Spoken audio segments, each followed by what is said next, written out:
America ప్రెసిడెంట్గా Donald Trump 2.0 ప్రభుత్వంలో సంచలన మార్పులు చోటు చేసుకున్నాయి. ప్రమాణ స్వీకారానికి మరో 2 నెలల సమయం ఉండగానే ట్రంప్ టీంలో కీలక పదవులన్నీ ఫిల్ అవుతూ ఉన్నాయి. తన వారిని ట్రంప్ వేగంగా అపాయింట్ చేసుకుంటున్నారు. అందులో ప్రపంచ దృష్టిని ఆకర్షించిన ఏకైక వ్యక్తి ఎలన్ మస్క్. ట్రంప్ గెలుపులో కీలకమైన మస్క్ ఇప్పుడు అమెరికా ఆర్థిక వ్యవస్థను పర్యవేక్షించే కీలక పదవిని పొందారు. అయితే అమెరికా ఫెడరల్ ప్రభుత్వంలోకి మస్క్ ఎంట్రీ రిస్కేనని అంటున్నారు కొందరు. టెక్ దిగ్గజం మస్క్ రాకతో అమెరికాలోని ఇతర టెక్ టైకూన్లకు టెన్షన్ పుడుతుందంట. అంతేనా, జాతీయ భద్రత దగ్గర నుండి టెక్నాలజీ వరకు చాలా వ్యవహారాల్లో మస్క్ అమెరికాకు రిస్కే అనే టాక్ వినపడుతోంది. అసలు ఇందులో నిజమెంత? మస్క్ అమెరికాకు నిజంగా రిస్కా?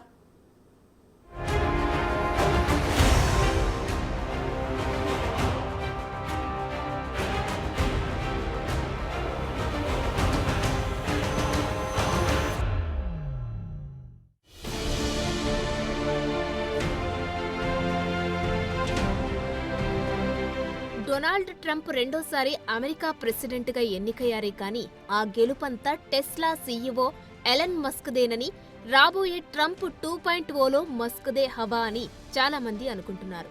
మరోవైపు ఫెడరల్ ప్రభుత్వంలో ప్రైవేటు వ్యక్తుల ప్రమేయం, దిగ్గజ వ్యాపారుల ప్రవేశం గవర్నమెంటులో రెవల్యూషన్కు కారణమవుతుందని కొందరు భావిస్తున్నారు. ఏది ఏమైనప్పటికీ ఈసారి అమెరికా ప్రభుత్వ పాలన ఒక్క అమెరికాలోనే కాదు, ప్రపంచవ్యాప్తంగా చాలా దేశాల్లో ప్రభుత్వ విధానాలను మార్చేస్తాయనే అభిప్రాయాలు వెలువడుతున్నాయి. అయితే ఇంతగా ప్రభావం రావడానికి ప్రధాన కారణం మాత్రం ఎలన్ మస్కే అన్నది అందరూ ఒప్పుకుంటున్న మాట. Tesla, space X, Neuralink, social media X వంటి టాప్ కంపెనీలకు ఓనర్గా ఉన్న ఎలన్ మస్క్ అమెరికా ప్రభుత్వంలో కీలకమైన సంస్కరణలు తీసుకురాబోతున్నారనే వార్త అమెరికాలో తీవ్రమైన చర్చను రాజేస్తుంది.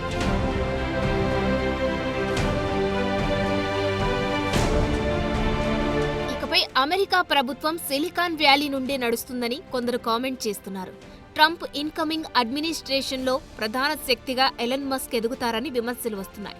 ట్రంప్ ఎన్నికల ప్రచారంలో కీలక పాత్ర పోషించిన మస్క్ ఇప్పుడు ట్రంప్ తీసుకొచ్చిన కొత్త ప్రభుత్వ శాఖ డిపార్ట్మెంట్ ఆఫ్ గవర్నమెంట్ ఎఫిషియన్సీకి మస్క్ చీఫ్గా మారారు.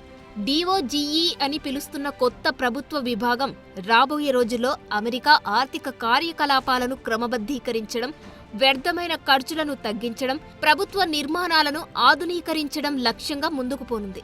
ఇక ఇప్పటికే అమెరికాలో సాంప్రదాయ బ్యూరోక్రాటిక్ వ్యవస్థను కూకటి వేళ్లతో కదిలిస్తానని మస్క్ కూడా వెల్లడించడంతో అమెరికా ప్రభుత్వంలోనే ఉన్నత స్థాయి అధికార వర్గమంతా ఆందోళన పడుతుంది.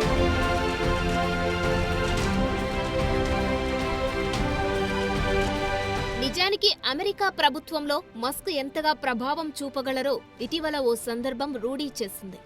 అధ్యక్షుడిగా ఎన్నికైన ట్రంప్ ఉక్రేనియన్ ప్రెసిడెంట్ జెలెన్స్కీతో చేసిన ఫోన్ కాల్ మధ్యలో ట్రంప్ మస్క్ను కాన్ఫరెన్స్లో కలపడం దీనికి అద్దం పడుతోంది. అధికారికంగా ప్రభుత్వంలోకి రాకముందే మస్క్ ఉన్నత స్థాయి ప్రభుత్వ విషయాల్లో తన ప్రమేయాన్ని తెలియజేశారు. దీనికి ముందే మస్క్ ఫెడరల్ బడ్జెట్ నుండి 2 ట్రిలియన్లను తగ్గించాలని, ప్రభుత్వ విధులను క్రమబద్ధీకరించాలని, కొత్త ఇన్నోవేషన్లను అడ్డుకునే నిబంధనలను తొలగించాలని తన సొంత ప్రణాళికలను బహిరంగంగానే వెల్లడించారు.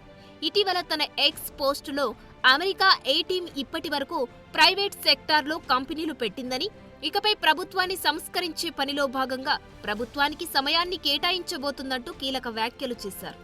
ఈ చర్య అమెరికాలో రాబోయే పూర్తి ప్రైవేటు పాలనకు అద్దం పడుతోందని, ఇది ప్రజాస్వామ్యానికి తీరని నష్టం కలగజేస్తుందని కొందరంటుంటే, ఇది ప్రభుత్వంలో సరికొత్త విప్లవానికి నాంది అంటూ ఇంకొందరు ప్రశంసిస్తున్నారు.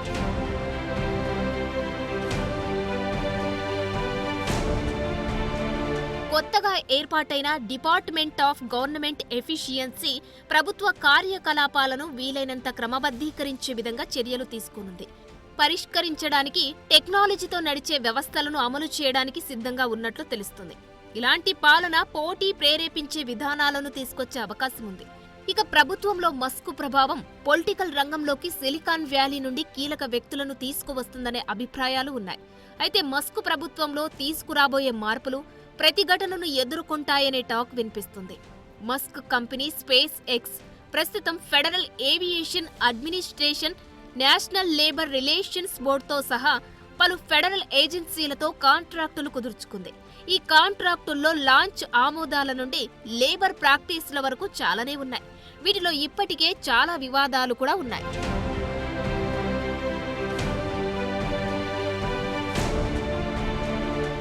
నిజానికి ట్రంప్ విజయం అమెరికా రాజకీయ చరిత్రలో సంచలన మార్పులకు కారణం కానుందనేది విశ్లేషకులు చెబుతున్న మాట. జో బైడెన్ పదవీ కాలంలో టెక్ టైకూన్ మస్క్ ప్రభావంతో ఒక రకంగా నిశ్శబ్ద యుద్ధం చేశారనే అభిప్రాయాలు ఉన్నాయి.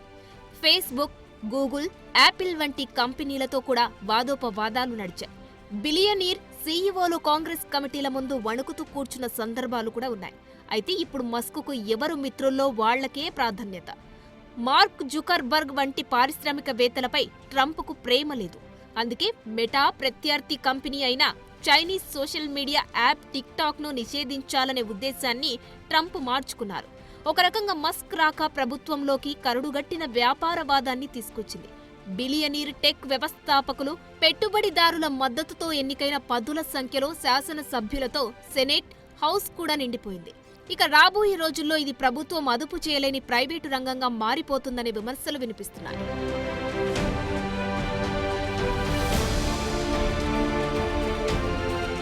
అమెరికా ఎన్నికల రోజు నాటికి $286 బిలియన్ సంపదతో భూమిపై అత్యంత ధనవంతుడిగా ఉన్న ఎలన్ మస్క్ ఇకపై ఎవ్వరూ బీట్ చేయని వ్యాపారవేత్తగా ఎదుగుతాడని అంతా అనుకుంటున్నారు.